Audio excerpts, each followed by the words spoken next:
Good morning, guys. Welcome to my YouTube channel. Subscribe and comment the next condition you could want me to go through. So our condition for today is hypertension. Yes, so as a nursing student, you have to put in mind what system this condition is affecting, so that you'll be able to come up with the signs and symptoms and the pathophysiology on your own when you forget what you've read in your books. Yeah, so what is hypertension?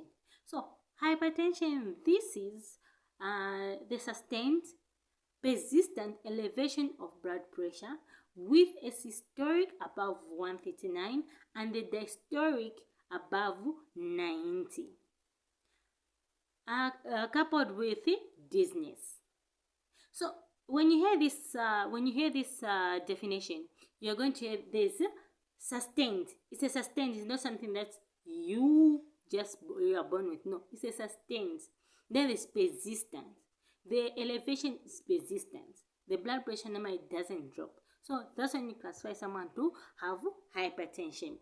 And from there, hypertension is further classified into two types. We have the primary and the secondary. The primary hypertension is also known as the essential hypertension. And the essential hypertension is the most common type of hypertension, which is also passed through families. Yeah. So the essential hypertension caters for about 90 or 95 cases of hypertension. It's the most common one. And then the essential hypertension is furthermore divided into two: benign and malignant. The benign hypertension, mostly a person with benign hypertension does not show any signs and symptoms. Like, you can barely know that this person has hypertension. But the malignant one, they show more signs and symptoms, and its onset is sudden. While the benign takes time, but the malignant onset is sudden.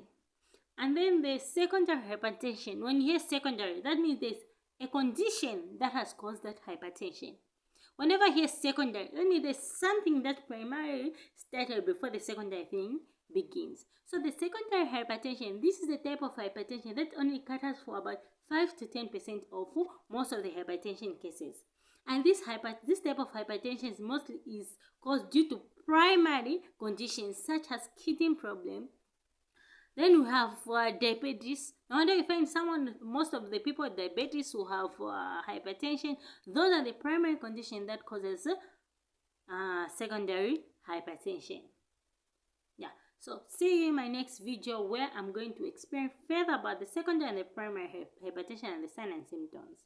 Goodbye.